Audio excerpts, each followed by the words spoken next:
Alright, let's get right into it.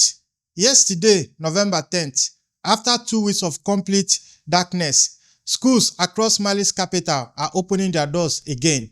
Kids are now walking back into their classrooms with their backpacks.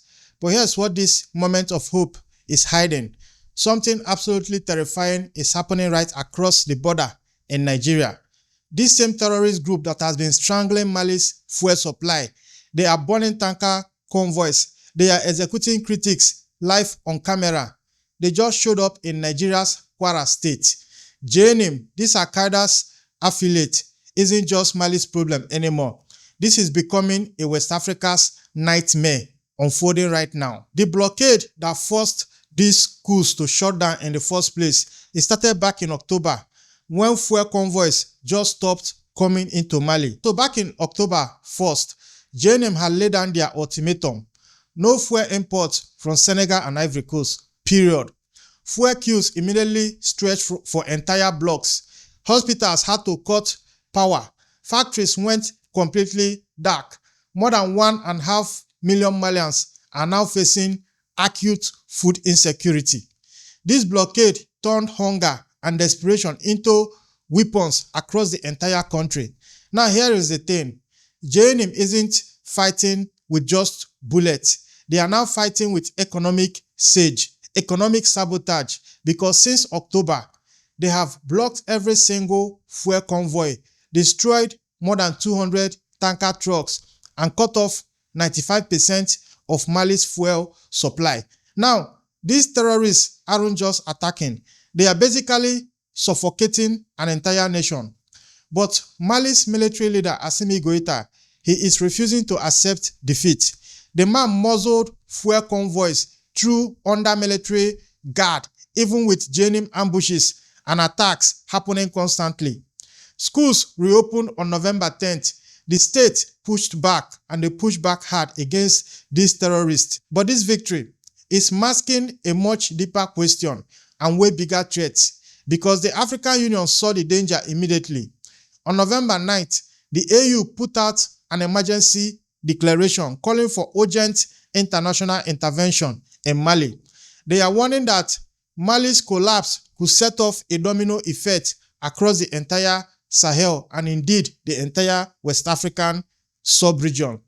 Now, the continental body isn't asking for help anymore. They are now demanding the world pay attention to what is happening in Mali right now. And JNIM has crossed into Nigeria with their infrastructure, their experience, and those economic siege tactics they have perfected in Mali. The question isn't whether Mali survives anymore. It's whether West Africa can handle what is coming next. This episode, it breaks down the full crisis, how Goïta is defying a blockade that looked completely unbreakable, how these terrorists are using economics as a weapon instead of just firepower, how African states walked away from collective security frameworks and they are now facing threats all on their own, how civilians stuck between the state and the terrorists are dealing with starvation and displacement, and why an Al-Qaeda affiliate expanding into Nigeria changes absolutely everything for a continent that is already stretched way too thin. This is Mali standing at the edge, and the fire is spreading across West Africa. Yesterday, November 10th, 2025, was the moment Mali's government basically said, no, we are not accepting these terms set by terrorists.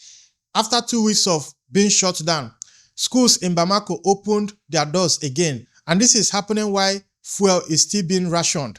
Electrical blackouts are hitting constantly, and JNIM checkpoints are still operating on supply routes across Mali. But school kids walk into those classrooms. Teachers showed up for work. The state, as fragile as it is, stayed present. The government has to shut schools down back in October when fuel just disappeared from almost all the filling stations. No fuel means no transport. No transport means no education. Fuel queues went on for blocks. Drivers were basically sleeping inside their own vehicles, holding their spots in line through the night. Hospitals had to cut power to wards that weren't essential. Now, even factories shut down their operations. The economic collapse touched every single sector of Malian economy. But here's what the reopening showed everyone. Schools themselves turned into this barometer of state capacity. When schools close, the nation is basically signaling they cannot deal with the situation at the moment. Now, when they reopen in the middle of a blockade, the government is also saying they can't take it lying down, that they are resisting whatever is being thrown at them by these terrorists. That's what Assimi Goïta's message right now is to the people of Mali. He will not fold under this pressure. But look at the data from before the blockade. 1,984 schools were already shut down across Mali because of these terrorist activities. The fuel crisis just added another layer on top of that. 595,000 children were already out of school. Now, this reopening on November 10th, that's a commitment to basic services even under this extraordinary pressure, though nobody knows if this is sustainable. Military convoys are still getting hit by JNIM ambushes. One convoy push isn't enough. It's not about whether schools will reopen. It's about whether they can stay open.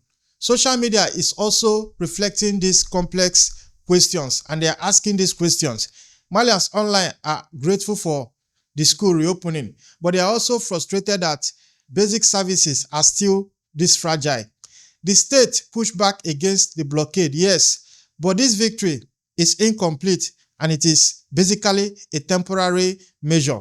But the moment those schools reopened, something nobody expected happened across Mali's borders. The terror group, this same terror group hunting the capital, crossed the international lines and they went straight to Africa's most populous country, Nigeria. JNIM made their first move, and suddenly the question shifted from Mali's survival to West Africa's entire security situation. Now, this terrorist group, JNIM, they operate as Al-Qaeda's Sahel branch, but these terrorists have evolved way beyond military tactics. They have become terrorists who actually understand supply chains. They have become an insurgency that gets it. Fuel is power.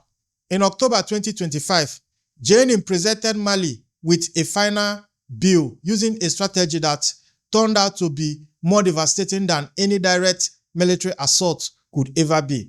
Because on October 1st, JNIM put out a blockade order targeting the fuel corridors coming in from Senegal and Ivory Coast. The geography here is deliberate. Mali is a landlocked nation with nearly 21 million people, and they get about 95% of their fuel from neighboring countries. Cut those corridors, the state suffocates. JNIM went ahead and implemented this blockade since September. Now, these terrorist groups set up blockade checkpoints at Kenyas and Yoro de Sahel in western Mali. These are the critical gateways for fuel trade. More than 200 fuel tankers got destroyed between September and October. There are videos of this all over social media. Fuel prices exploded almost immediately. The consequence chain happened immediately. No fuel means no transport.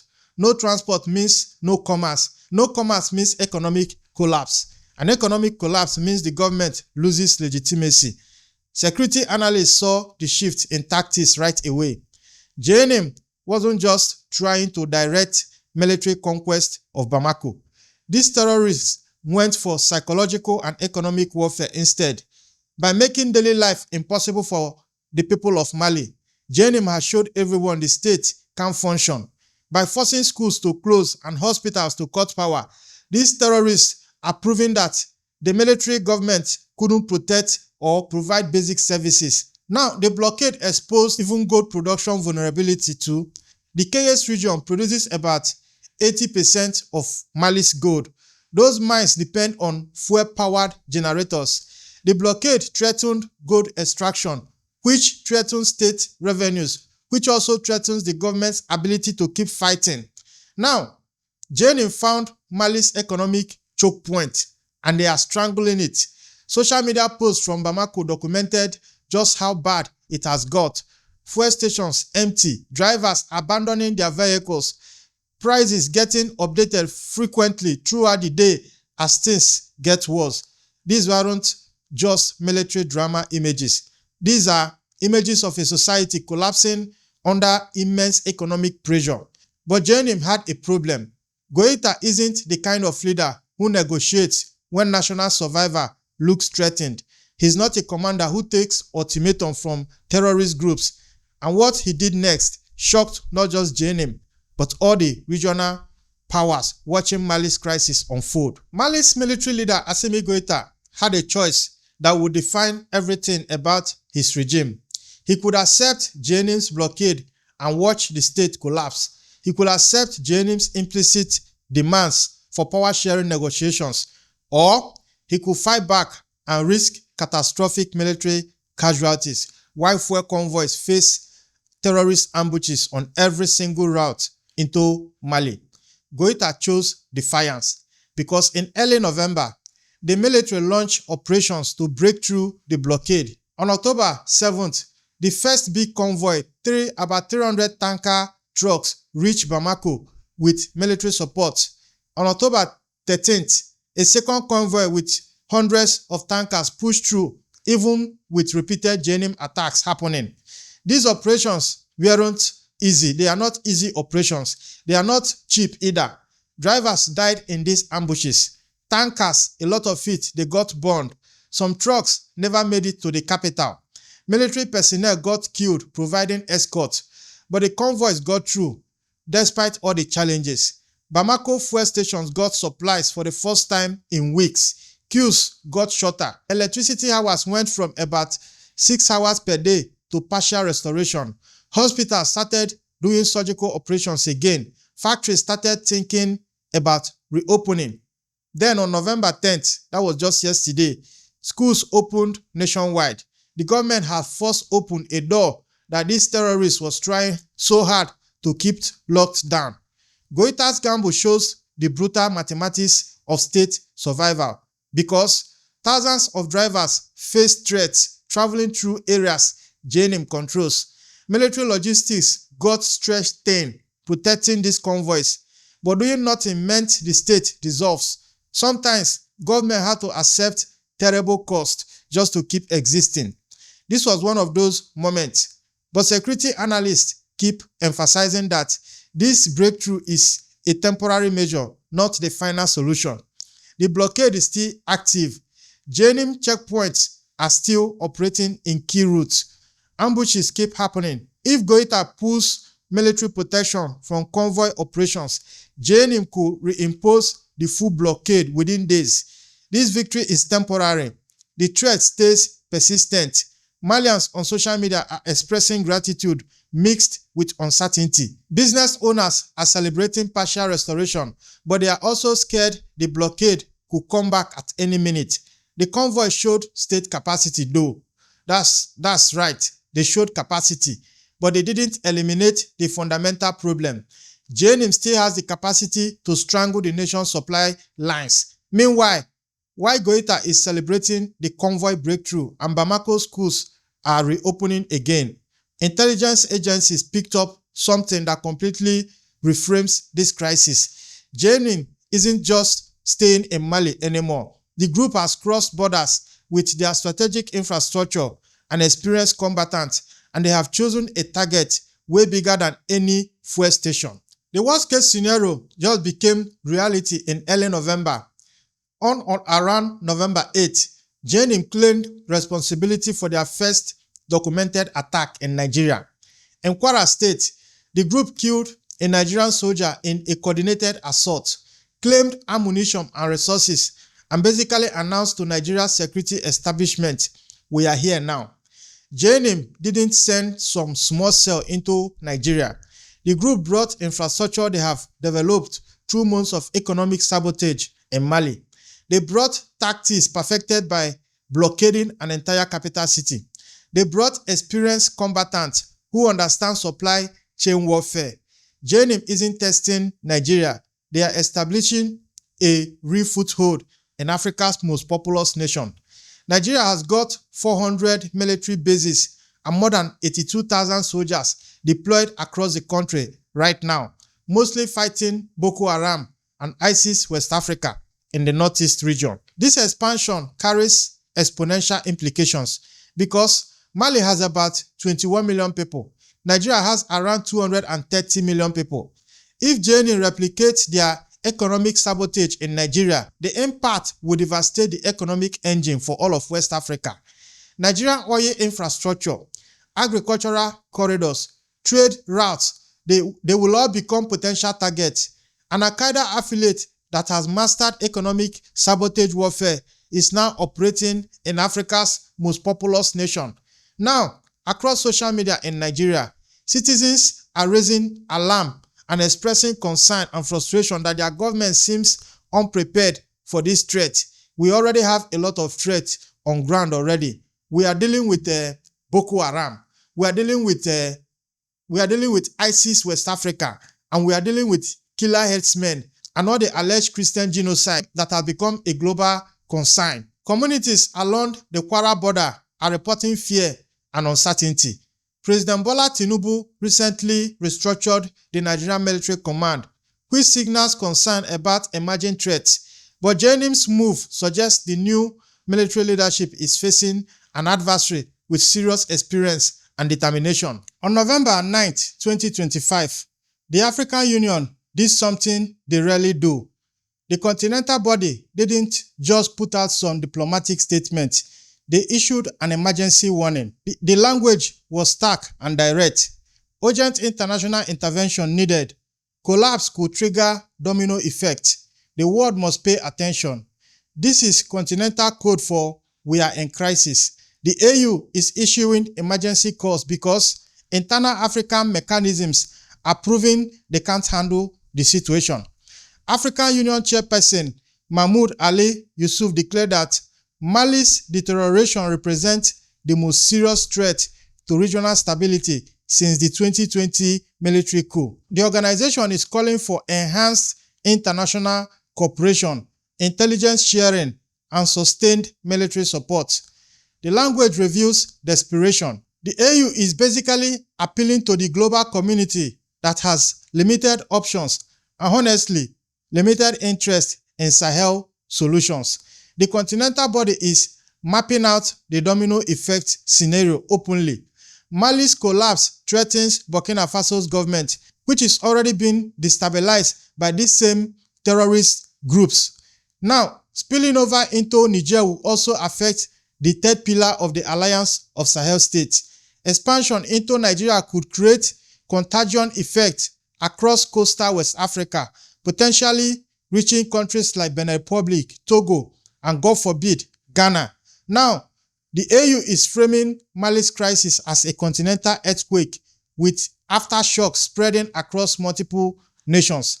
But the AU's emergency declaration exposes a deeper reality here. When continental security frameworks issue emergency calls like this, it means African diplomatic mechanisms have failed. The organization is appealing to international global powers because African states can't solve African crises. Western nations are evacuating citizens rather than reinforcing security. Russia's African Corps delivered limited battlefield results. China is staying silent as always. Now, across social media, there is this anxiety because diaspora Africans on X and other platforms are debating what AU urgency means for continental security architecture. Many are questioning whether African Union means anything when founding ECOWAS members are leaving the bloc. Others fear the AU emergency call signals Mali is about to collapse. The AU signaled clearly, this isn't Mali's problem anymore. It's Africa's problem now. But the question remains, does the continent have the capacity, the resources, or the political will to actually respond? Now, let me make this point clear because the more I try to understand the agenda of JNIM, the more complicated and complex this whole security situation becomes. Now, from what I can tell, JNIM doesn't want to destroy Mali. JNIM wants to rule it, like they want to be the government of Mali. And while Goïta is pushing convoys through Bamako and schools are reopening, something darker is happening behind closed doors. Quiet negotiations, agreement nobody is confirming. a terror group positioning itself as a legitimate political actor instead of just some terrorist group. Now, security analysts and intelligence sources are saying JNIM's blockade is leverage. The group's real objective is political recognition. Security researchers have noted that JNIM wants either to trigger another coup or force negotiations where the group gets acknowledged as political player. This is a significant evolution in JNIM strategy. They are going from insurgency to governance ambition. Evidence of JNIM's governance operations is coming out of reports across Mali's regions. In territories the group controls, JNIM is issuing binding rules on fuel transport and commerce. The organization taxes traders and makes convoys pay safe passage fees. JNIM demands dress code for women on public transport. This terrorist group have also set up some shadow courts in zones they control, administering justice according to their interpretation of Islamic law. Now, JNIM isn't just a military force anymore. It is becoming an alternative state structure within Mali. Now, Radio France Internationale reported that Mali's government officials are having discreet negotiations with JNIM to resolve the blockade. Of course, this source is coming from enemy territory, so I can't trust anything that this source is saying. But this is what they are saying anyways. They say that local leaders in Mopti region reportedly made contact with the group under the cover of Malian intelligence services. The negotiations reveals that JNIM wants release of detained fighters, relaxation of the government's rural fuels sale restrictions from July, and recognition of zones under JNIM influence. Now, social media evidence suggests some agreement exists between trucking companies and this terrorist group called JNIM. Now, screenshots and trucker testimonies describe arrangements that let certain convoys pass through blockade zones if they pay up or provide resources. The blockade isn't absolute, it is negotiated. The trap is obvious. If Goïta negotiates with JNIM, even informally, he legitimizes the group as a state actor. But if he refuses negotiations, the blockade comes back and the humanitarian crisis accelerates. Either path has catastrophic implications. But JNIM's ambitions don't stop at Mali's borders, because while negotiations are allegedly happening in Bamako and the AU is calling for urgent intervention, JNIM has moved cross-border. They have crossed into Nigeria. They brought their playbook, and the question is whether anyone can actually stop them. Seeing what Nigeria is already doing with Boko Haram and ISIS, and JNIM entering into Nigeria, I can tell you this is a disaster waiting to happen. Now, behind every political decision, every military operation, every government gamble, there are real civilians. In Mali, the numbers show catastrophe. 1.5 million Malians face acute food insecurity. 378,000 are internally displaced. 260,000 fled from Burkina Faso as refugees. The blockade didn't create this crisis. It accelerated the descent into it. Now, let's look at pre-blockade data. It showed 1,984 schools already closed because of terrorist activities. 595,000 children were already out of school. 1 in 5 health facilities across northern and central Mali wasn't functioning. Mali was carrying Africa's most severe humanitarian emergency even before JNIM imposed this economic sabotage. The blockade created cascade effects throughout society. Hospitals cut power to wards that weren't essential. Surgeries got postponed. Maternal mortality went up. Even food prices doubled within weeks. Cooking oil price surged 30% in a single week. Transportation networks collapsed. Families got stranded. Now, internally displaced persons couldn't access food aid or medical services. Schools that reopened on November 10th are fragile institutions with no guarantee they will stay open. Now, the question a lot of people are asking is this: How long will this fuel last? That is echoing across Mali right now. It captures the dire situation millions of Malians are facing. TikTok influencer Mariam Sisse's final message represented digital expression before her execution. Together, these voices document what geopolitical reality actually looks like on the ground. Mali was the only West African country with populations at catastrophic hunger levels in 2024. The blockade accelerated that descent. Now, while national leaders debate sovereignty and regional frameworks, a lot of Mali's population is wondering where their next meal is going to come from. Schools reopened on November 10th. Goïta pushed fuel through. Military convoys arrived, but outside Bamako, in displacement camps and villages cut off by the blockade, the crisis isn't over. It is evolving.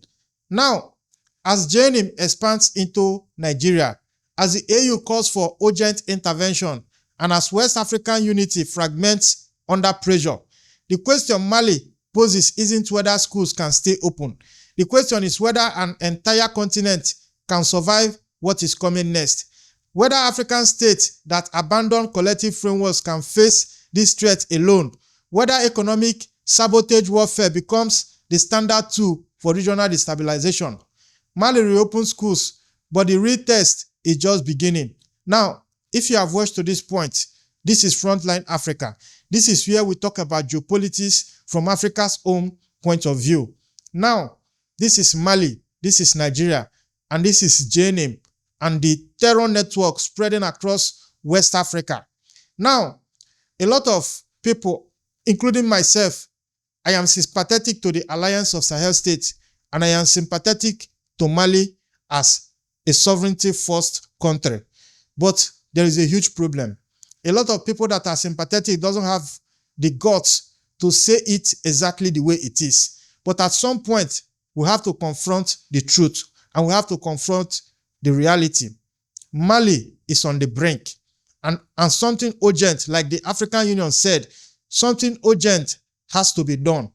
And it is spreading because in Kwara State, in north-central Nigeria, this same terror network has made their presence known.